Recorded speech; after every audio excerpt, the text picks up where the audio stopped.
미국이 한국에 사형 선고를 내렸습니다. 한국 증시는 곧 터질 거품이며 30년 전처럼 목줄을 채우면 된다고 전 세계 앞에서 조롱한 겁니다.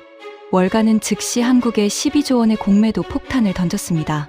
그런데 1년 뒤 워싱턴이 발칵 뒤집혔습니다. 석유 한 방울 나지 않는 나라가 미국, 중국, 일본, 인도 다음 세계 5위 시장에 올라선 겁니다. 월가는 단 하루 만에 22조 원이 증발했고, 일본은 한국에 노후 자금을 맡겼고, 중동은 다음 시대의 유전을 찾아 서울로 날아왔습니다. 그리고 30년 동안 미국이 감춰온 봉인 보고서가 열리는 순간 세계 질서가 뒤집혔습니다. 지금부터 그 충격적인 전말을 공개합니다. 시작하기 전 구독과 좋아요, 그리고 대한민국 파이팅 댓글로 한국을 응원해주세요. 새벽 3시 40분 워싱턴의 제 침실에 비상전화벨이 울렸습니다. 재무부에서 32년을 일했지만 이 시간에 걸려오는 전화는 단 두 종류뿐입니다. 전쟁이 터졌거나 시장이 무너졌거나. 차관보님, 한국입니다. 수화기 넘어 당직 국장의 목소리가 떨리고 있었어요. 한국이 뭘 어쨌다는 건가? 한국 증시가 방금 인도를 제쳤습니다. 시가총액 세계 5위입니다. 미국, 중국, 일본, 인도 다음이 아니라 이제 인도가 한국 다음입니다. 저는 침대에서 벌떡 일어났습니다. 심장이 쿵 내려앉았어요. 그게 말이 되는 소리인가? 석유 한 방울 안 나는 나라야. 국토는 세계 107위, 우리 미국의 100분의 1짜리 땅이라고. 인구는 인도의 30분의 1도 안 돼. 그런데 그 일이 실제로 벌어졌습니다. 그리고 차관보님, 진짜 문제는 따로 있습니다. 국장이 숨을 고르더니 말을 이었습니다. 지난 석 달 동안 미국 국채 시장에서 빠져나간 글로벌 자금이 80조 원입니다. 그 돈의 행선지를 추적했는데 절반 이상이 서울로 갔습니다. 등골이 서늘해졌습니다. 80조 원. 그건 단순한 투자 이동이 아니었어요. 세계의 돈이 미국을 떠나 한국으로 머리를 돌리고 있다는 신호였습니다. 전화를 끊자마자 휴대폰이 다시 진동했습니다. 백악관이었습니다. 오전 7시 긴급 경제안보회의 소집. 안건은 단 하나였습니다. 대한민국. 저는 옷을 갈아입고 차에 올랐습니다. 새벽에 워싱턴 거리는 텅 비어 있었어요. 차창 밖으로 가로등 불빛이 빠르게 스쳐 지나갔습니다. 라디오를 켜자 아나운서의 다급한 목소리가 흘러나왔습니다. 속보입니다. 한국 증시가 시가총액 기준 세계 5위에 올라섰습니다. 자원도, 거대한 내수 시장도 없는 나라가 어떻게 강대국들의 자본시장을 추월했는지 지금 전 세계 금융가가 충격에 빠졌습니다. 저는 라디오를 꺼버렸습니다. 손등에 핏줄이 설 만큼 운전대를 꽉 쥐고 있었죠. 저는 리처드 콜먼입니다. 미국 재무부 국제금융 담당 차관보로 일했고, 그전에는 월스트리트에서, 그전에는 IMF에서 일했습니다. 32년 동안 세계의 돈이 어디서 어디로 흐르는지 지켜본 사람입니다. 그런 제가 지금부터 들려드릴 이야기는 제 인생에서 가장 부끄럽고 동시에 가장 값진 일련의 기록입니다. 그날 새벽 백악관으로 향하는 차 안에서 저는 백미러에 비친 제 얼굴을 봤습니다. 핏기가 하나도 없었어요. 면도도 하지 못한 얼굴이었습니다. 손이 떨려서 면도날을 댈 수가 없었거든요. 하지만 그 떨림은 충격 때문만이 아니었습니다.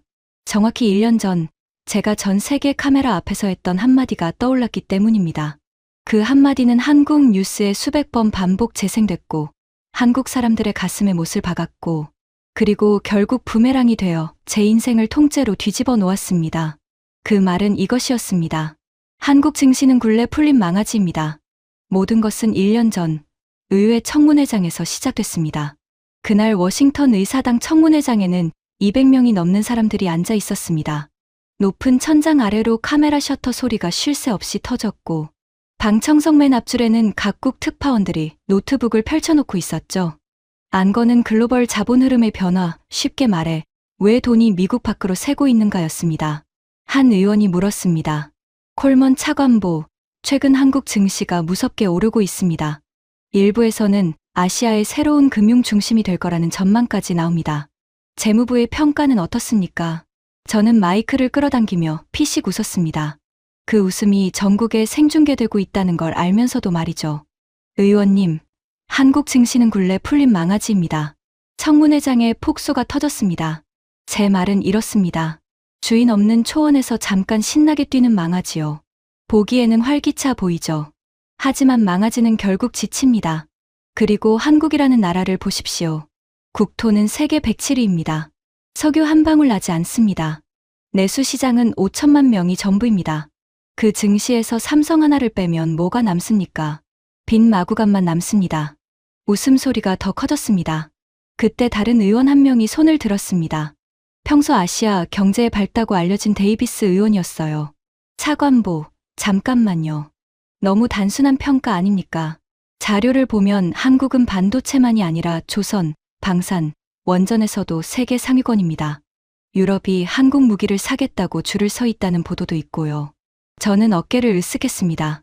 의원님, 30년 전에도 똑같은 말들이 있었습니다.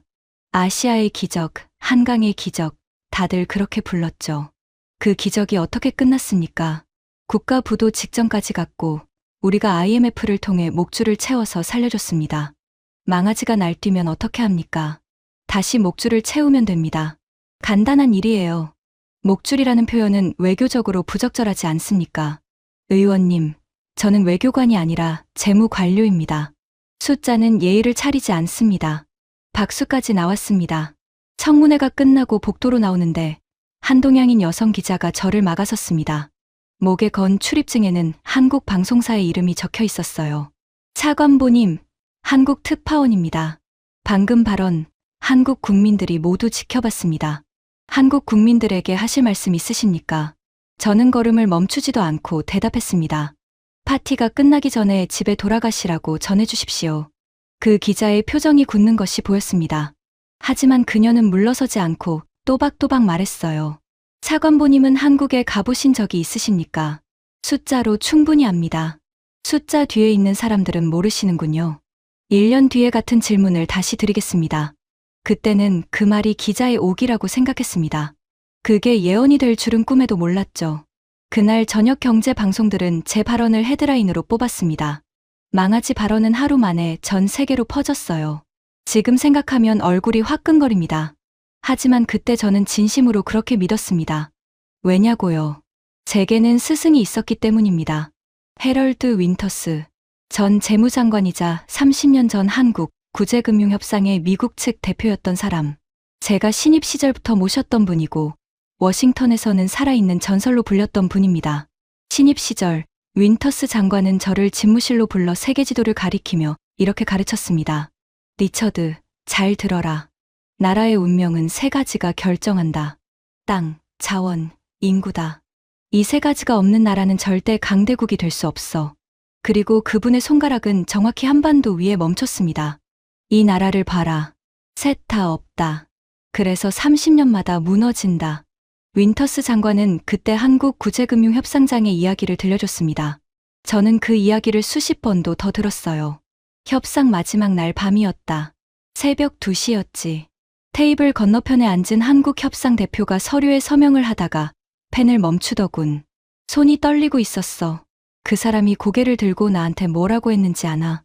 뭐라고 했습니까? 우리 국민을 믿으십시오. 이 빚은 반드시 갚습니다. 그리고 언젠가 당신들이 우리에게 배우러 오는 날이 올 겁니다. 윈터스 장관은 거기까지 말하고 코웃음을 쳤습니다. 나는 그 자리에서 웃어버렸다. 리처드, 시장에 믿음 따위는 없어. 그 나라 국민들이 금반지를 들고 은행 앞에 줄을 서는 사진을 봤지. 결혼반지, 아기 돌반지까지 들고 나왔더군. 가엾은 일이야. 하지만 동정은 분석이 아니다. 구조가 운명이다. 구조가 운명이다. 저는 그 말을 32년 동안 성경처럼 믿고 살았습니다. 한국을 볼 때마다 그 문장이 자동으로 떠올랐어요. 땅도, 자원도, 인구도 없는 나라. 그러니 지금의 상승은 거품일 수밖에 없다고요. 하지만 제 편견에 기름을 부은 사람은 따로 있었습니다. 청문회가 끝나고 사흘 뒤 워싱턴의 한 고급 레스토랑에서 그 남자가 저를 기다리고 있었습니다. 빅터 그레이브스. 월스트리트에서 가장 악명 높은 공매도 헤지펀드의 회장이었습니다. 남의 불행에 베팅해서 돈을 버는 사람. 기업이 무너질 때, 나라가 흔들릴 때, 사람들이 직장을 잃을 때 그의 계좌는 불어났습니다. 월가에서는 그를 이렇게 불렀어요. 장의사. 죽음의 냄새를 가장 먼저 맡는 자라고요. 레스토랑 안쪽 별실로 들어서자 그레이브스가 와인잔을 돌리며 웃고 있었습니다. 이른이 가까운 나이에도 눈빛만은 면도날처럼 번뜩였죠. 그 웃음을 보는 순간 목덜미에 소름이 돋았던 걸 지금도 기억합니다. 콜먼 차관보, 청문회 잘 봤습니다. 굴레 풀린 망아지라. 시적이더군요. 사실을 말했을 뿐입니다. 그래서 제가 결심을 했습니다. 그가 테이블 위로 서류 한 장을 밀었습니다. 한국 증시에 대한 공매도 포지션 설계도였습니다. 규모를 보고 저는 숨이 막혔어요. 12조 원. 미쳤습니까? 한 나라를 상대로 12조 원을 겁니까? 나라가 아니라 거품을 상대하는 겁니다. 차관보님 발언 덕분에 확신이 섰거든요. 그레이브스는 스테이크를 썰며 아무렇지 않게 말을 이었습니다. 칼날이 접시에 긁히는 소리가 유난히 크게 들렸어요. 제가 30년 전에 신참이었을 때 한국에서 재미를 좀 봤습니다. 그 나라 통화가 반토막 나는 동안 저는 인생 첫 빌딩을 샀죠. 그런데 그거 아십니까? 그때 한국인들은 금반지를 팔았습니다. 결혼반지, 돌반지, 어머니 유품까지 들고 나와 줄을 섰어요. 그는 와인을 한 모금 마시고 입꼬리를 올렸습니다. 감동적이지 않습니까? 덕분에 금값까지 벌었는데 말입니다. 그때 별실 문이 열리고 젊은 웨이터가 디저트를 들고 들어왔습니다. 명찰에 적힌 이름이 눈에 들어왔어요. 준킴. 한국계였습니다. 그레이브스도 그 명찰을 봤습니다. 그리고 일부러 들으라는 듯 목소리를 높였죠. 마침 잘 왔군. 이봐 젊은이, 자네 한국계인가? 네. 부모님이 한국에서 오셨습니다. 부모님께 전해드리게. 한국 주식 있으면 지금 당장 파시라고. 곧 휴지가 될 테니까. 아, 그리고 집에 금반지 있으면 잘 모셔두시고.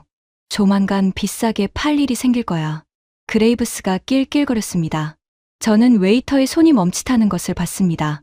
하지만 그 청년은 접시를 조용히 내려놓고 허리를 펴고 그레이브스의 눈을 똑바로 바라봤습니다. 손님, 제 할아버지는 그때 금반지를 파신 분입니다. 평생 모은 결혼반지였다고 들었습니다. 그런데 할아버지는 그걸 후회한 적이 없다고 하셨습니다. 나라가 일어섰으니까요. 디저트 맛있게 드십시오. 청년은 정중하게 인사하고 나갔습니다. 별실에 잠깐 정적이 흘렀어요. 그레이브스는 코웃음을 치며 포크를 들었습니다. 감상적인 민족이야. 그래서 돈을 잃는 거지. 솔직히 고백하겠습니다. 저는 그 순간 와인 맛이 쓰게 느껴졌습니다. 그 청년의 눈빛이 이상하게 가슴에 박혔거든요. 불쾌했지만 그레이브스에게 반박하지 않았습니다. 아니, 반박할 생각조차 하지 않았어요. 속으로는 그의 분석이 옳다고 생각했으니까요. 그게 제 죄였습니다. 아기는 그레이브스의 것이었지만 그 아기의 명분을 준 것은 제 입이었습니다. 건배하시죠, 차관보님. 망아지의 마지막 질주를 위하여. 그레이브스가 잔을 들었습니다. 저는 잔을 부딪혔습니다. 그리고 정확히 6일 후, 저는 그 건배를 평생 후회하게 됩니다. 6일 뒤 아침이었습니다. 사무실 문이 벌컥 열리더니 보좌관이 뛰어들어왔어요. 차관보님, 한국 증시가 사상 최고치를 뚫었습니다. 뭐라고? 그게 다가 아닙니다. 외국인 자금이 단 하루 만에 3조 원 넘게 순매수로 들어갔습니다. 차관보님의 망아지 발언 이후 오히려 가속이 붙었어요. 저는 모니터 앞으로 달려갔습니다. 화면 속 코스피 그래프는 거의 수직으로 솟아 있었습니다. 입안이 바짝 말랐어요. 일시적 반등이다. 거품은 터지기 직전이 가장 화려한 법이야. 하지만 시장은 제 말을 비웃듯 다음 날도, 그 다음 날도 올랐습니다. 더 굴욕적인 일은 따로 있었습니다. 한국의 인터넷에서 제 얼굴이 유행이 된 겁니다. 망아지 발언 영상에 한국인들은 이런 댓글을 달았습니다. 이 양반이 팔라고 할 때가 살 때다. 콜먼 차관보님, 다음 발언 일정 좀 알려주세요. 미리 사놓게요. 망아지 아저씨 덕분에 수익률 대박입니다. 감사패라도 보내드려야 하는 거 아닌가요? 제 32년 경력이 한국 개인 투자자들의 역지표가 되어 있었습니다. 보좌관이 그 댓글들을 번역해서 보여줬을 때 저는 얼굴이 달아올라서 한동안 고개를 들지 못했습니다. 워싱턴 관가에서도 수군거림이 시작됐어요. 복도에서 마주친 후배 관료들이 저를 보고 웃음을 참는 게 느껴졌습니다. 그리고 3주 뒤 백악관 상황실에서 모든 것이 바뀌었습니다.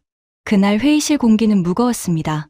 긴 테이블에 국무부, 상무부, 연준 인사들까지 둘러앉아 있었죠. 국가경제위원회 위원장이 화면에 차트를 띄웠어요. 보고 드립니다. 유럽 연기금 2곳, 중동 국부펀드 3곳, 캐나다와 싱가포르 국부펀드까지 지난 한 달 동안 한국 비중 확대를 공식 결정했습니다. 흘러간 자금만 40조 원입니다. 대통령이 물었습니다. 이유가 뭔가? 반도체입니다. 정확히는 HBM이라는 AI용 메모리입니다. AI 산업이 커질수록 이 부품 없이는 아무것도 못하는데 세계 물량의 대부분을 한국 두 회사가 쥐고 있습니다. 그런데 대통령님, 이게 끝이 아니라는 보고가 있습니다. 끝이 아니라니. 조선, 방산, 원전, 자동차까지. 유럽 쪽에서는 한국을 5개의 기둥을 가진 시장이라고 부르기 시작했습니다. 저는 참지 못하고 끼어들었습니다. 위원장님, 그건 과장입니다. 한국은 삼성 하나에 목을 맨 시장입니다. 메모리 가격이 꺾이면 그 5기둥인지 뭔지는 한꺼번에 무너집니다. 30년 전에도 그랬습니다. 회의실이 조용해졌습니다. 연준 쪽 인사가 헛기침을 하더니 말했어요. 차관보, 30년 전 한국의 외환보유고는 바닥이었습니다. 지금은 세계 최상위권입니다. 같은 나라라고 보기 어려운 수준인데요. 숫자는 무너지기 전날까지도 멀쩡해 보이는 법입니다. 그 논리면 어떤 데이터도 의미가 없지 않습니까? 분위기가 험악해지려는 순간 대통령이 손을 들었습니다. 그리고 저를 한참 바라보더니 입을 열었어요. 콜먼 차관보. 네, 대통령님. 그 30년 전 이야기, 이제 그만 듣고 싶군. 자네가 그렇게 확신한다면 방법은 하나야. 직접 가서 눈으로 보고 와. 거품이면 거품이라는 증거를, 실체면 실체라는 증거를 가져와. 미국의 다음 10년 자본 전략이 자네 보고서에 달렸어. 심장이 덜컥 내려앉았습니다. 한국에 직접 가라니. 제가 전 세계 카메라 앞에서 망아지라고 조롱한 그 나라의 말입니다. 대통령님, 굳이 제가 갈 필요까지는. 자네가 가야지. 목줄 이야기를 한 사람이 자네니까. 회의실 곳곳에서 헛기침 소리가 들렸습니다. 누군가는 분명히 웃음을 삼키고 있었어요. 빠져나갈 구멍은 없었습니다. 사무실로 돌아오자 부하 애널리스트 사라 첸이 기다리고 있었습니다. 재무부에서 가장 집요한 분석가였죠. 그녀가 두꺼운 보고서를 내밀었습니다. 차관보님, 출장 전에 이것만은 읽어보셔야 합니다. 한국 산업 구조 분석입니다. 결론부터 말씀드리면 우리가 알던 한국이 아닙니다. 저는 표지만 보고 보고서를 책상 위에 던졌습니다. 사라, 자네는 숫자에 속고 있어. 30년 전에도 한국 지표는 화려했어. 그러다 한 방에 무너졌지. 차관보님, 그 30년 전에 차관보님은 한국에 계셨습니까? 뭐라고? 저는 가봤습니다. 작년에 휴가로 2주 동안요. 평택이라는 도시에 갔는데 반도체 공장 하나가 도시 하나만 했습니다. 울산이라는 도시에서는 항구에 떠있는 배 한 척 값이 4천억 원이라고 했습니다. 그게 거품이면 거품이 쇳덩어리로 만들어졌다는 뜻인데요. 관광객의 눈과 분석가의 눈은 달라야지. 차관보님이야말로 멘토의 눈이 아니라 본인의 눈으로 보셔야 하는 것 아닙니까? 저는 순간 욱해서 언성을 높였습니다. 선을 넘는군, 사라. 윈터스 장관님은 위기를 직접 다뤄본 분이야. 30년 전에요. 차관보님, 제발 보고서 한 장만이라도 읽어주십시오. 됐네. 비행기에서 잠이나 자겠어. 저는 보고서를 서랍에 처박았습니다. 사라의 한숨 소리가 들렸지만 무시했죠. 그때의 저는 확인하러 가는 게 아니었습니다. 사형 선고를 내리러 가는 판사의 기분이었어요. 거품의 현장을 직접 보고 워싱턴에 돌아와 이렇게 보고할 생각이었습니다. 역시 망아지였다고. 목줄을 준비하라고. 출국 전날 밤 그레이브스에게서 전화가 왔습니다. 서울에 가신다고 들었습니다. 잘 됐군요. 가서 똑똑히 보고 오십시오. 무너지기 직전의 풍경이 얼마나 화려한지. 포지션은 어떻게 됐습니까? 부럽습니다. 망아지가 날뛸수록 떨어질 높이만 커지는 거니까요. 아, 그리고 차관보님. 서울에서 금은방 위치도 좀 봐두시죠. 곧 거기에 줄이 길게 늘어설 테니까. 그는 낄낄거리며 전화를 끊었습니다. 수화기를 내려놓는데 이상하게 손끝이 차가웠습니다. 그날 밤 저는 잠을 설쳤어요. 꿈속에서 레스토랑에 그 한국계 청년이 자꾸 저를 바라봤습니다. 할아버지는 후회한 적이 없다고 하셨습니다. 그 목소리가 귓가에 맴돌았죠. 다음 날, 저는 인천행 비행기에 올랐습니다. 14시간의 비행 내내 저는 창밖을 보며 같은 문장을 되뇌었습니다. 구조가 운명이다. 땅도 자원도 없는 나라. 거품은 가까이서 보면 더 빨리 터지는 법이다. 비행기가 한반도 상공에 들어섰을 때 기장의 안내 방송이 나왔습니다. 곧 인천국제공항에 착륙한다는 말이었죠. 창밖으로 서해의 섬들과 거대한 항만, 그리고 끝없이 이어지는 불빛들이 보였습니다. 저는 속으로 중얼거렸어요. 화려하군. 무너지기 직전의 도시는 원래 가장 화려한 법이지. 하지만 그때의 저는 까맣게 몰랐습니다. 그 비행기가 저를 데려가는 곳이 거품의 현장이 아니라 제32년 신념의 무덤이라는 것을 말입니다. 비행기 바퀴가 활주로에 닿는 순간 제 인생을 통째로 뒤집을 1년이 시작되고 있었습니다. 서울에 도착한 다음 날 아침, 첫 일정은 평택이었습니다. 한국 측 안내를 맡은 사람은 산업부의 젊은 국장이었습니다. 차가 고속도로를 달리는 동안 저는 일부러 창밖을 보지 않았어요. 감탄할 준비가 아니라 흠을 잡을 준비를 하고 있었으니까요. 차관보님, 곧 도착합니다. 미리 말씀드리는데 처음 보시는 분들은 대부분 같은 질문을 하십니다. 무슨 질문 말입니까? 이게 공장이 맞느냐는 질문입니다. 저는 코웃음을 쳤습니다. 공장이 공장이지 뭐란 말인가. 저는 30년 넘게 전 세계 산업 현장을 다닌 사람입니다. 독일의 자동차 공장도 대만의 파운드리도 다 봤어요. 그런데 차가 언덕을 넘는 순간 저는 말문이 막혔습니다. 지평선 끝까지 공장이 이어져 있었습니다. 건물 하나의 길이가 수백 미터였고 그런 건물이 한두 개가 아니라 단지 전체를 채우고 있었어요. 크레인 수십 대가 추가 라인을 올리고 있었고 통근 버스 행렬이 끝도 없이 정문으로 빨려 들어가고 있었습니다. 국장, 이 단지에서 일하는 사람이 몇 명입니까? 협력사까지 합치면 수만 명입니다. 그리고 지금 보시는 건 일부입니다. 이 일대에 추가로 들어설 클러스터까지 합치면 투자 규모가 수백조 원 단위로 올라갑니다. 수백조 원. 저는 그 숫자를 속으로 되씹었습니다. 거품이라면 인류 역사상 가장 무거운 거품이었어요. 방진복으로 갈아입고 클린룸 견학 통로에 들어섰을 때였습니다. 유리벽 너머로 로봇팔들이 웨이퍼를 옮기고 있었습니다. 사람의 기척은 거의 없는데 라인은 쉬지 않고 움직였죠. 공기에서는 소독약 비슷한 냄새가 희미하게 났고 기계가 내는 낮은 진동음이 발바닥을 타고 올라왔습니다. 안내하던 기술 담당 임원이 말했습니다. 여기서 만드는 것이 HBM입니다. AI용 고대 역폭 메모리죠. 쉽게 말씀드리면 AI라는 거대한 두뇌의 데이터를 실어 나르는 고속도로입니다. 아무리 좋은 AI 칩도 이 고속도로가 없으면 제 성능의 절반도 못 냅니다. 그건 미국 칩 회사들 이야기에서 들었습니다. 그래서요. 그 고속도로의 세계 물량 대부분을 한국이 만듭니다. 대부분이라는 게 정확히 얼마입니까? 임원이 숫자를 말했습니다. 저는 제 귀를 의심했어요. 그건 점유율이 아니라 사실상 독점이었습니다. 머리가 띵해졌습니다. 그때였습니다. 견학 통로 끝 회의실 앞에 양복 차림의 서양인들이 줄지어 서 있는 게 보였어요. 낯익은 얼굴도 있었습니다.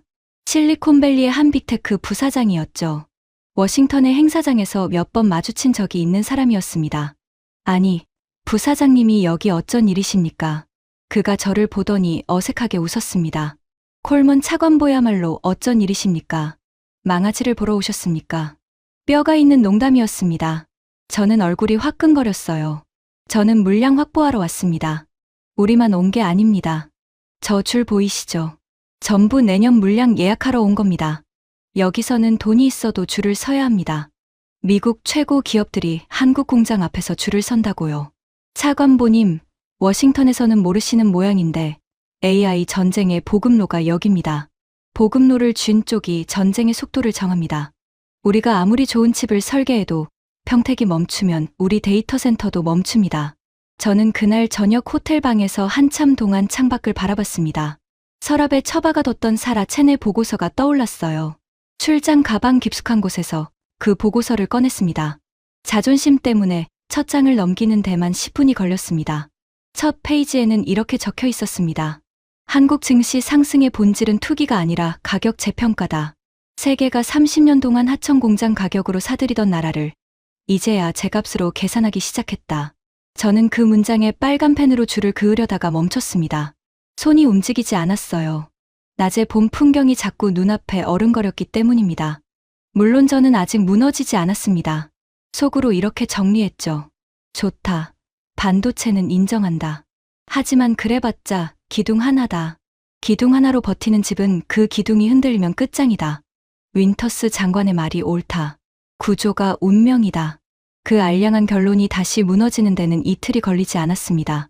이틀 뒤, 저는 울산에 있었습니다. 조선소 정문을 통과하는 순간부터 스케일이 사람을 압도했습니다. 도크라고 부르는 거대한 웅덩이 안에 길이 300m짜리 선박이 누워 있었어요. 축구장 3개를 이어 붙인 길이었습니다. 용접 불꽃이 곳곳에서 터졌고 쇳내와 바닷바람이 뒤섞인 공기가 코를 찔렀습니다. 머리 위에서는 골리앗 크레인이 아파트 한 동만 한 블록을 통째로 들어 옮기고 있었죠. 안내를 맡은 조선소 임원이 헬멧을 고쳤으며 말했습니다. 지금 보시는 배가 LNG 운반선입니다. 액화천연가스를 영하 163도로 얼려서 바다 건너로 옮기는 배죠. 한 척값이 4천억 원이 넘습니다. 4천억 원짜리 배라니. 대체 누가 삽니까? 전 세계가 삽니다. 유럽이 러시아 가스관을 끄는 뒤로 주문이 폭주해서 지금 계약하셔도 인도까지 몇 년을 기다리셔야 합니다. 도크가 꽉 차 있거든요. 비싸고 어려운 배면 중국이 더 싸게 만들 텐데요. 임원이 빙긋 웃었습니다. 차관보님, 이 배는 싸게 만드는 배가 아니라 실수 없이 만드는 배입니다. 영하 163도짜리 화물을 싣고 대양을 건너는 동안 용접선 하나라도 잘못되면 어떻게 되겠습니까? 그래서 선주들은 가격표가 아니라 생존 확률을 보고 조선소를 고릅니다. 고부가 가치 LNG선 시장에서 한국 점유율이 왜 압도적인지 그게 답입니다. 저는 도크옆 안전 난간을 잡고 그 배를 한참 올려다봤습니다. 차가운 쇠난간의 감촉이 손바닥에 그대로 전해졌어요. 사라의 보고서에 있던 문장이 또 떠올랐습니다. 거품이 쇳덩어리로 만들어졌다는 뜻인데요. 그때 도크 건너편에서 낯익은 제복이 보였습니다. 미 해군 장교들이었습니다. 저는 제 눈을 의심하고 다시 봤어요. 분명 미 해군이었습니다. 국장, 저기 우리 해군이 왜 와 있습니까? 한국 측 국장이 담담하게 대답했습니다. 함정 정비 협력 때문입니다.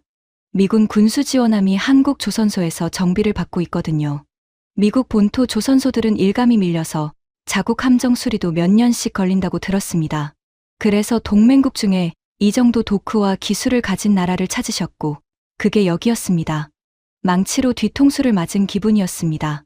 세계 최강이라는 미국 해군이 자기 배를 고치기 위해 한국에 와 있었습니다. 제가 망아지라고 부른 나라의 말입니다. 그날 밤 거제의 숙소에서 휴대폰이 울렸습니다. 그레이브스였습니다. 차관보님, 구경은 잘하고 계십니까? 듣자 하니 조선소에서 감명을 받으셨다던데 누구한테 들었습니까? 제 돈이 12조 원입니다. 그 돈이 가는 곳에는 제 눈도 같이 갑니다. 차관보님 일정쯤은 다 보입니다. 소름이 끼쳤습니다. 그는 낄낄거리며 말을 이었어요. 배의 몇 척에 흔들리지 마십시오.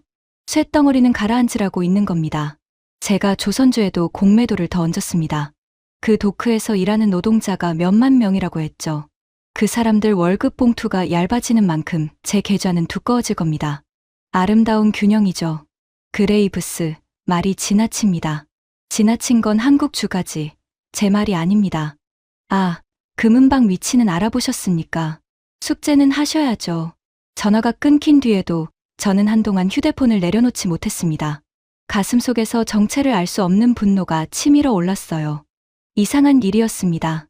불과 2주 전까지 저는 그와 같은 편이었는데 말입니다. 사흘 뒤, 일정은 창원의 방산공장으로 이어졌습니다. 공장 안은 전쟁터처럼 분주했습니다. 생산 라인 위에서 자주포의 거대한 차체들이 줄지어 조립되고 있었고 작업자들의 손놀림에는 망설임이 없었어요. 벽에는 수출 일정표가 붙어 있었는데 납기 칸에 적힌 숫자를 보고 저는 또 한 번 굳어버렸습니다. 이 납기가 맞습니까? 유럽 국가의 자주포 수십 문을 계약하고 1년도 안 돼서 1차 인도를 했다고요. 맞습니다. 미국도 이 속도는 못 냅니다. 유럽은 5년도 더 걸릴 텐데. 그래서 그분들이 한국에 오신 겁니다. 전쟁은 납기를 기다려주지 않으니까요. 그때 한 노인이 라인 옆에서 젊은 기술자들에게 도면을 짚어가며 뭔가를 설명하고 있는 게 보였습니다. 이르는 넘어 보이는데 허리가 꼿꼿했고 작업복 가슴에는 이름표가 달려 있었어요. 박성호. 한국 측 국장이 그를 소개했습니다. 이 공장에 살아있는 역사이십니다. 50년 가까이 기계와 함께 하셨고 정년 후에도 고문으로 후배들을 가르치고 계십니다. 박성호 고문은 제 손을 잡았습니다. 손바닥이 나무 껍질처럼 거칠었어요. 쇠를 만진 세월이 그대로 새겨진 손이었습니다. 멀리서 오셨습니다. 망아지 발언, 저도 봤습니다. 저는 순간 얼굴이 굳었습니다. 그런데 그는 화를 내는 대신 웃었어요. 괜찮습니다. 우리는 그런 말 많이 듣고 살았습니다. 안 될 거라는 말은 평생 들었어요. 자, 이리 와 보십시오. 보여드릴 게 있습니다. 그는 저를 공장 한쪽의 작은 휴게실로 데려갔습니다. 벽에 낡은 액자 하나가 걸려 있었어요. 빛바랜 흑백 사진이었습니다. 시커먼 얼굴의 남자들 수십 명이 탄광 입구 앞에 서서 카메라를 보고 있었죠. 다들 마르고 지쳐 보였는데 이상하게 눈빛만은 형형했습니다. 독일입니다. 60년도 더 된 사진이죠.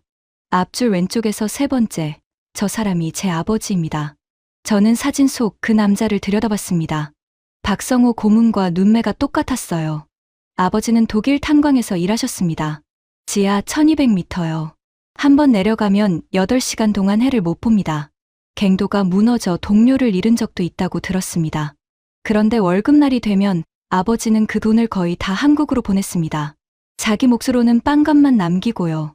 가족 때문입니까? 가족이고 나라였습니다.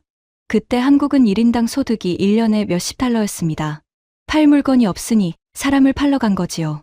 광부로, 간호사로, 사막의 건설 노동자로요. 아버지가 보낸 돈으로 제 동생이 학교에 갔고 저는 기술을 배웠습니다.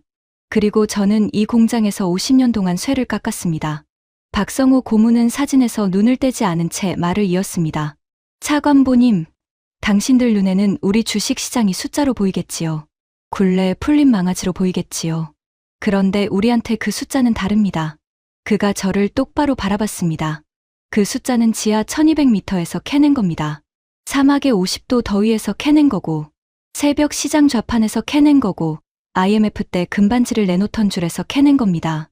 당신이 거품이라고 부르는 그 시가총액은 우리한텐 아버지들의 월급 봉투가 70년 동안 쌓인 자리입니다. 저는 아무 말도 할 수 없었습니다. 목구멍에 뜨거운 것이 차올라서 침을 삼키는 것조차 힘들었어요. 32년 동안 저는 숫자 뒤에 사람이 있다는 생각을 단 한 번도 해본 적이 없었습니다. 워싱턴의 그 한국 특파원이 했던 말이 그제야 이해됐습니다. 숫자 뒤에 있는 사람들은 모르시는군요. 휴게실을 나서는데 박성호 고문이 마지막으로 한마디를 던졌습니다. 차관보님, 30년 전에 우리한테 목줄을 채웠다고 하셨지요. 한 가지만 정정하겠습니다. 우리는 그 빚을 예정보다 3년이나 빨리 전에 갚았습니다. 목줄은 우리가 스스로 끄는 게 아니라 갚아서 돌려드린 겁니다. 이자까지 쳐서요. 공장을 나와 차에 오르는데 다리에 힘이 풀렸습니다. 저는 차 안에서 사라 첸에게 메시지를 보냈습니다. 보고서 전부 읽었네. 추가 자료가 있으면 모두 보내주게. 사라의 답장은 1분 만에 왔습니다. 드디어요. 그런데 차관보님, 서두르셔야겠습니다. 도쿄에서 이상한 움직임이 잡혔습니다. 일정에 없던 도쿄행이 잡힌 것은 그 다음 날이었습니다. 명분은 미일 재무협의였지만 제 속셈은 따로 있었습니다. 솔직히 고백하면 저는 지푸라기를 잡으러 간 겁니다. 한국에서 받은 충격을 일본이 시켜주길 바랐어요. 일본은 한국의 영원한 경쟁자 아닙니까? 일본 재무 관료들이라면 한국 증시의 약점을 조목조목 짚어줄 거라고 기대했습니다. 그 약점들로 제 흔들리는 신념을 다시 세울 생각이었죠. 재무성 회의실에서 저를 맞은 사람은 국제 담당 심의관 다나카 류이치였습니다. 35년 경력의 베테랑으로 워싱턴에서도 몇 번 만난 적이 있는 사람이었어요. 깐깐하고 신중하고 한국 이야기가 나오면 늘 차갑게 평가하던 사람이었습니다. 인사가 끝나자마자 저는 본론을 꺼냈습니다. 다나카 심의관, 솔직하게 묻겠습니다. 한국 증시 오이설이 나옵니다. 일본의 평가는 어떻습니까? 거품이지요. 다나카는 한동안 말이 없었습니다. 창밖으로 도쿄의 회색 빌딩 숲을 바라보다가 천천히 입을 열었어요. 콜먼 차관보, 거품이 무엇인지 세계에서 가장 잘 아는 나라가 어디라고 생각하십니까? 그야 일본이겠지요. 맞습니다. 우리는 30년을 잃었습니다. 거품이 어떻게 부풀고 어떻게 터지고 터진 자리가 얼마나 오래 가는지 우리 몸에 새겨져 있습니다. 그래서 우리는 한국을 누구보다 의심하며 지켜봤습니다. 솔직히 말하면 무너지기를 기다린 쪽에 가까웠습니다. 그래서요. 결론이 뭡니까? 다나카가 서류 한 부를 제 앞으로 밀었습니다. 일본어 문서였지만 표와 숫자는 읽을 수 있었어요. 그것은 일본 공적 연기금의 자산 배분 검토안이었습니다. 한국 주식 비중 칸의 숫자를 보고 저는 눈을 의심했습니다. 이거 비중을 3배로 늘린다는 겁니까? 일본의 국민 노후 자금으로 한국 주식을요. 이미 내부 결론은 났습니다. 다나카 심의관, 제정신입니까? 하필 일본이 한국에 베팅을 한다고요. 다나카는 안경을 벗고 눈가를 문질렀습니다. 그리고 제가 평생 잊지 못할 말을 했어요. 콜먼 차관보, 우리가 누구보다 잘 알기 때문에 내린 결론입니다. 거품은 실체 없이 부푸는 것을 말합니다. 그런데 한국 것은 다릅니다. 우리가 확인했습니다. 반도체 공장은 실제로 돌아가고, 배는 실제로 바다에 떠 있고, 무기는 실제로 유럽에 도착했고, 원전은 실제로 사막에서 전기를 만들고 있습니다. 실체가 5개입니다. 하지만 일본의 자존심 때문에 30년을 잃은 나라가 일본입니다. 우리는 우리 반도체가 세계 최고라는 자존심에 취해 투자 시점을 놓쳤고, 우리 가전이 영원할 거라는 자존심에 취해 시장을 내줬습니다. 그 30년 동안 한국은 우리가 망설인 모든 길목에 먼저 가서 서 있었습니다. 그는 안경을 다시 쓰고 저를 똑바로 봤습니다. 차관보께서 한국을 망아지라고 부르셨다지요. 정정해 드리겠습니다. 우리가 30년 동안 외양간에서 망설이는 사이 그 망아지는 초원을 다 차지했습니다. 그리고 이제 본이 망아지가 아니라 군마였습니다. 일본은 같은 실수를 2번 하지 않습니다. 그래서 베팅하는 겁니다. 자존심이 아니라 노후 자금이 걸린 문제니까요. 회의실을 나오는데 무릎이 후들거렸습니다. 미국의 경쟁자도 한국의 숙적도 아닌 거품의 최고 전문가 일본이 한국의 손을 들어버린 겁니다. 제가 기대했던 마지막 보루가 오히려 가장 확실한 증인이 되어 있었습니다. 호텔로 돌아오는 차 안에서 사라의 전화가 왔습니다. 목소리가 다급했어요. 차관보님, 속보입니다. 중동 국부펀드 투자총괄 알라시드가 전용기로 서울에 도착했습니다. 공항에서 기자들에게 한마디를 남겼는데 지금 전 세계 금융가에 퍼지고 있습니다. 뭐라고 했는데 석유의 시대를 살아온 우리가 다음 시대의 유전을 보러 왔다. 그 유전은 사막이 아니라 한국의 공장에 있다. 저는 눈을 감았습니다. 미국의 빅테크, 미국의 해군, 일본의 연기금, 그리고 이제 중동의 오일머니까지 세계가 한 방향을 가리키고 있었습니다. 그 방향의 반대편에 서 있는 사람은 이제 단둘뿐이었어요. 저와 그레이브스였습니다. 서울로 돌아온 날 밤, 사라 첸이 보낸 최종 분석 자료가 도착했습니다. 저는 호텔 방 책상에 앉아 새벽 3시까지 그 자료를 읽었습니다. 커피를 넉 잔이나 마셨는데도 정신이 점점 또렷해졌어요. 자료의 결론은 잔인할 만큼 명확했습니다. 반도체는 AI 시대의 병목을 쥐고 있고, 조선은 세계 에너지 수송의 혈관을 쥐고 있고, 방사는 유럽과 중동의 안보 시간표를 쥐고 있고, 원전은 탄소 시대의 전력을 쥐고 있고, 자동차는 세계 판매 최상위권에서 달리고 있다. 5개의 산업이 서로 다른 고객, 서로 다른 경기 사이클, 서로 다른 대륙에 분산되어 있다. 사라는 마지막 장에 이렇게 적어 놓았습니다. 한 종목의 거품은 존재할 수 있다. 한 산업의 거품도 존재할 수 있다. 그러나 5개의 산업이 5개의 대륙에서 동시에 거품일 확률은 사실상 제로다. 이것은 거품이 아니라 구조다. 콜먼 차관보가 신봉하는 그 단어, 구조가 맞다. 다만 무너지는 구조가 아니라 떠받치는 구조다. 구조가 운명이다. 윈터스 장관의 목소리가 들리는 것 같았습니다. 그런데 그 문장의 의미가 정반대로 뒤집혀 있었어요. 저는 의자에 등을 기대고 천장을 바라봤습니다. 32년 동안 제 머릿속에 박혀있던 지도가 와르르 무너지는 소리가 들렸습니다. 저는 시장을 본 게 아니었습니다. 멘토가 30년 전에 그려준 낡은 지도를 보고 있었던 겁니다. 그 지도에는 평택의 공장도, 울산의 도크도, 창원의 박성호도 없었습니다. 바로 그때 텔레비전에서 그레이브스의 얼굴이 나왔습니다. 미국 경제방송과의 단독 인터뷰였어요. 저는 볼륨을 높였습니다. 그레이브스 회장님, 한국 증시가 계속 오르면서 회장님의 공매도 포지션 손실이 눈덩이처럼 불어나고 있다는 보도가 있습니다. 포지션을 정리하실 계획입니까? 그레이브스는 카메라를 향해 이를 드러내며 웃었습니다. 정리요. 천만에요. 저는 오늘부로 포지션을 20조 원으로 늘렸습니다. 스튜디오가 술렁였습니다. 진행자가 다시 물었어요. 20조 원이요. 만약 한국 증시가 세계 5위에 올라서기라도 하면 회장님은 재기불능이 될 텐데요. 하하, 5위요. 좋은 농담이군요. 분명히 말씀드리죠. 자원도 없고 땅도 없는 그 나라의 본질은 30년 전과 달라진 게 없습니다. 제가 시장에 공포의 방아쇠를 당겨드리겠습니다. 그러면 외국인 자금이 썰물처럼 빠질 거고 그 다음 풍경은 우리 모두 아는 그대로입니다. 그리고 그는 카메라를 똑바로 보며 끝내 그 말을 입에 담았습니다. 한국인 여러분, 장롱 속 금반지를 미리 닦아두십시오. 30년 전처럼 은행 앞에 줄 설 날이 머지않았으니까요. 이번에는 제가 그 금까지 사드리겠습니다.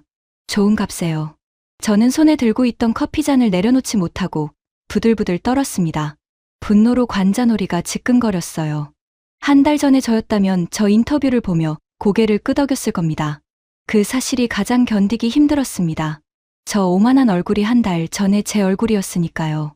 저는 텔레비전을 끄고 책상 앞에 다시 앉았습니다.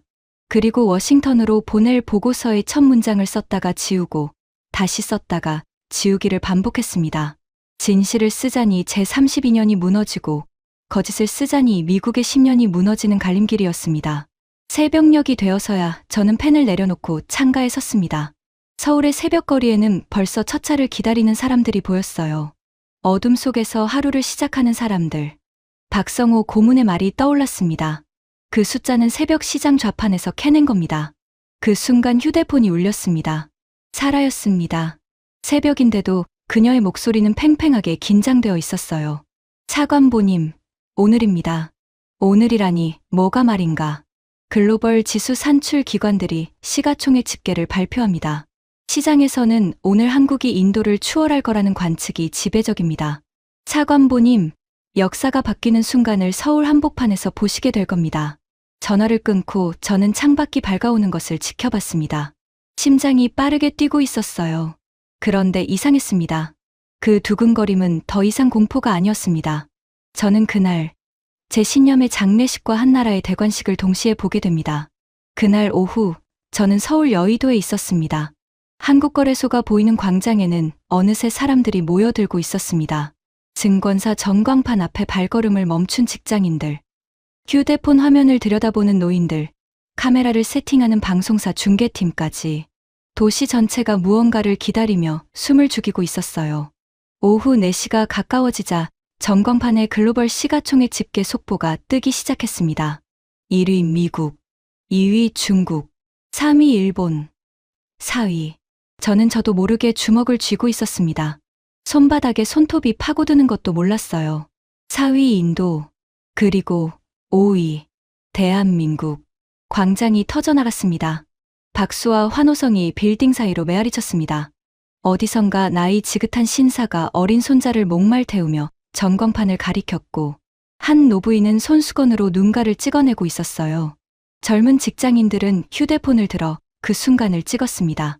국토 세계 107위, 인구 세계 29위, 석유 한 방울 나지 않는 나라. 그 나라의 이름이 미국, 중국, 일본, 인도 다음에 새겨지는 순간이었습니다. 저는 그 광장 한복판에 서서 이상하게도 울고 있는 제 자신을 발견했습니다. 32년 경력의 미국 재무관료가 남의 나라 증시 순위를 보며 눈물을 흘리고 있었던 겁니다. 옆에 서 있던 한 노인이 제게 휴지를 건네며 한국말로 뭐라고 말했습니다. 안내하던 국장이 통역해 줬어요. 기쁜 날이니 같이 우셔도 된다고 하십니다. 저는 그 노인의 손을 잡았습니다. 박성호 고문의 손처럼 거칠고 두꺼운 손이었습니다.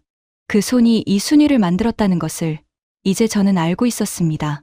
바로 그때 주머니 속 휴대폰이 미친 듯이 진동하기 시작했습니다. 사라였습니다. 차관보님, 뉴욕입니다. 그레이브스가 무너졌습니다. 무너지다니, 정확히 말해보게. 한국 5위 확정 속보와 동시에 글로벌 자금이 한국으로 추가 유입되면서 주가가 한 번 더 치솟았습니다. 그레이브스 펀드의 공매도 포지션에 마진콜이 떨어졌는데 낼 돈이 없었습니다. 강제 청산입니다. 하루 만에 증발한 돈이 22조 원입니다. 펀드는 해체 수순이고 투자자들이 소송을 준비 중입니다. 22조 원. 30년 동안 남의 눈물 위에 쌓아 올린 제국이 한국이 5위에 오르는데 걸린 단 하루 만에 무너진 겁니다. 그날 밤 뉴욕발 뉴스 화면에는 펀드 사무실을 떠나는 그레이브스의 모습이 잡혔습니다. 기자들이 벌떼처럼 달려들었어요. 회장님, 한국에 대한 공매도가 펀드를 침몰시켰습니다. 판단 착오를 인정하십니까?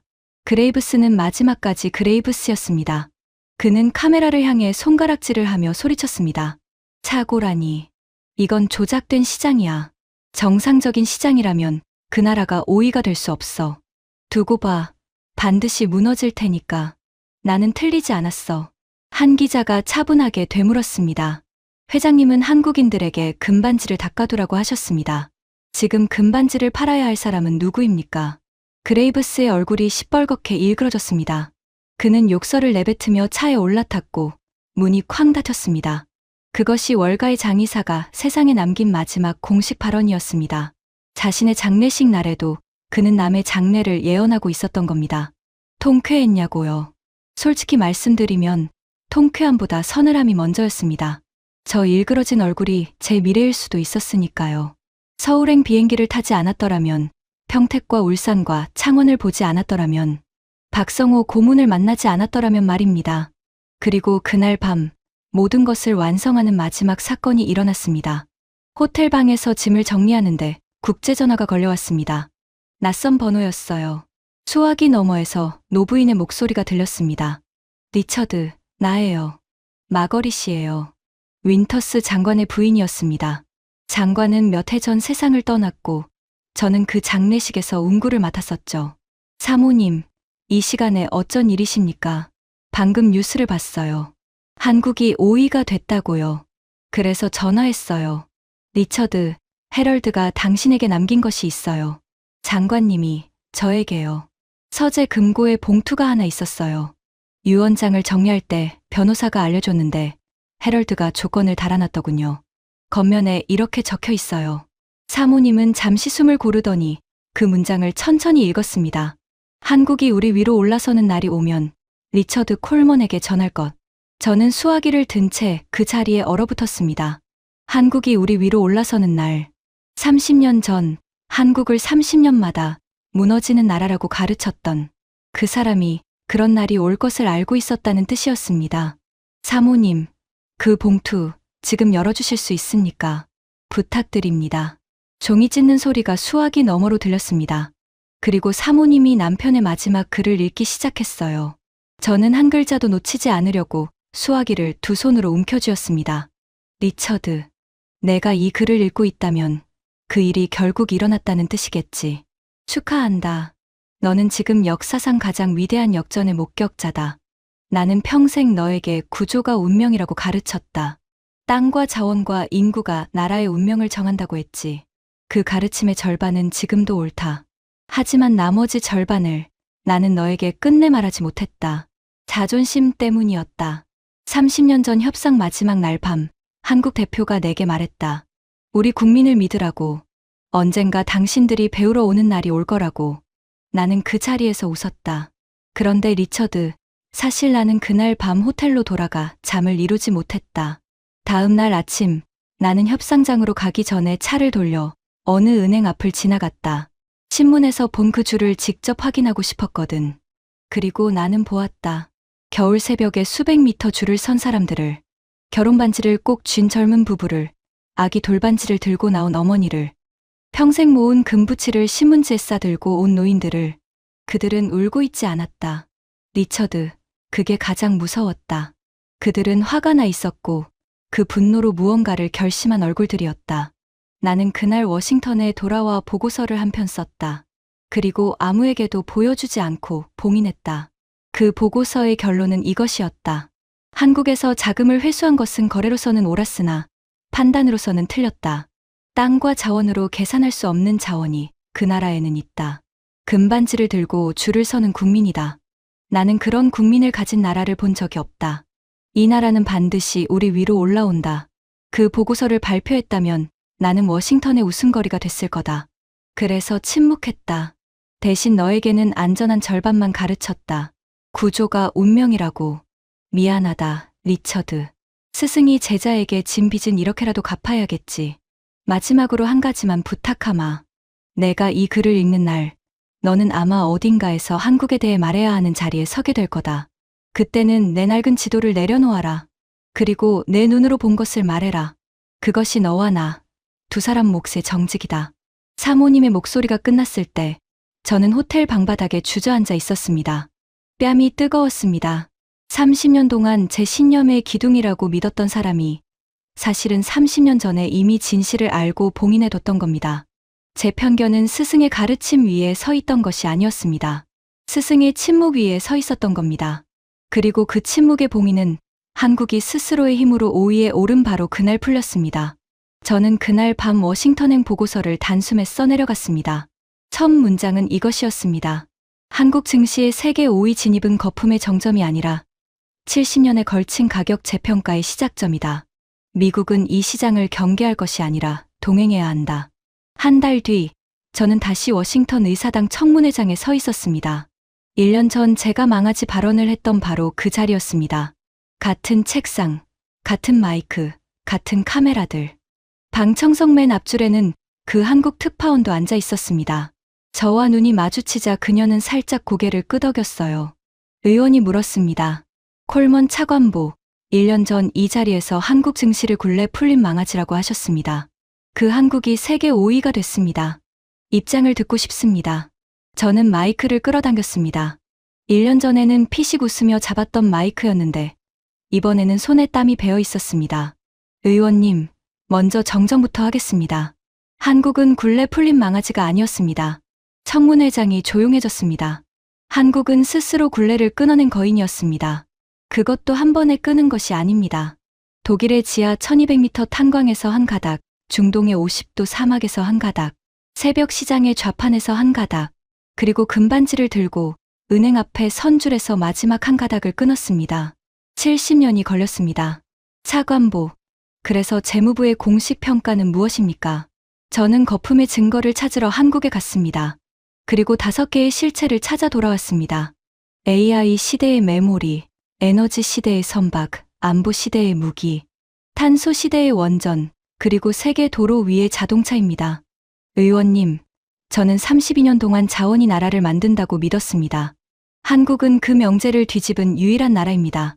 그 나라의 자원은 땅 속에 있지 않았습니다. 사람이었습니다. 저는 잠시 숨을 고르고 준비해 간 마지막 말을 이었습니다.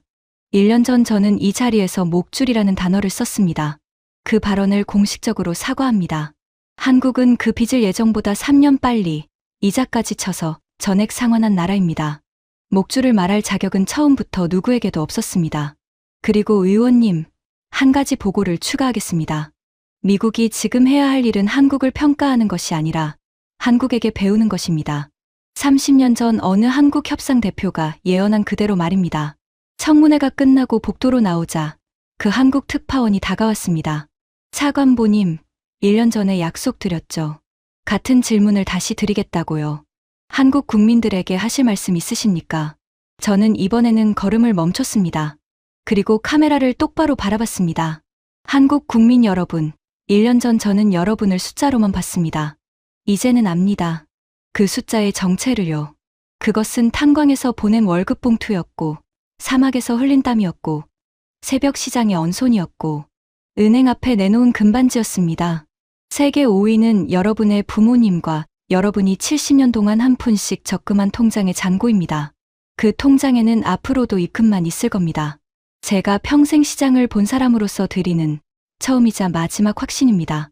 특파원의 눈가가 붉어졌습니다. 그녀는 마이크를 내리고 조용히 말했어요. 취재 끝나고 처음으로 기자가 아니라 한국 사람으로서 감사드립니다.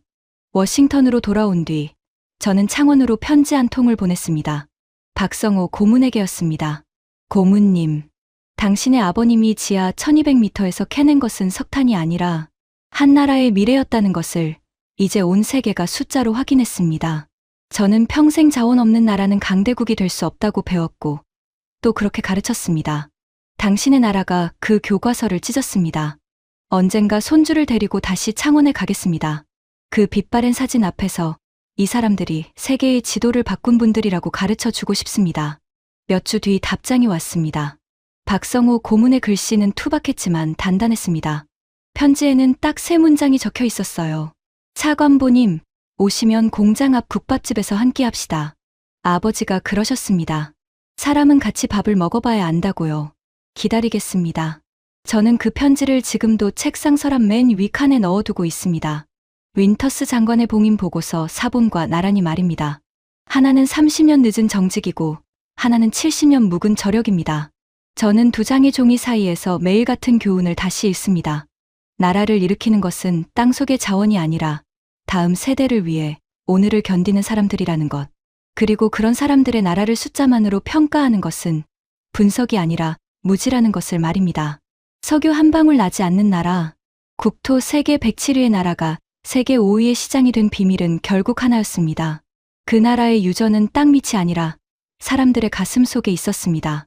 지금까지 미국 재무부 차관보가 대한민국에서 직접 확인한 충격적인 이야기였습니다.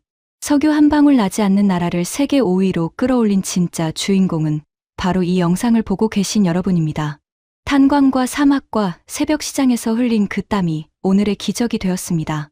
우리가 만든 이 자랑스러운 이야기를 가족과 친구들에게 널리 공유해주세요. 한 분의 공유가 대한민국의 저력을 세상에 알립니다. 구독과 좋아요도 부탁드립니다. 지금까지 감동날다였습니다. 감사합니다.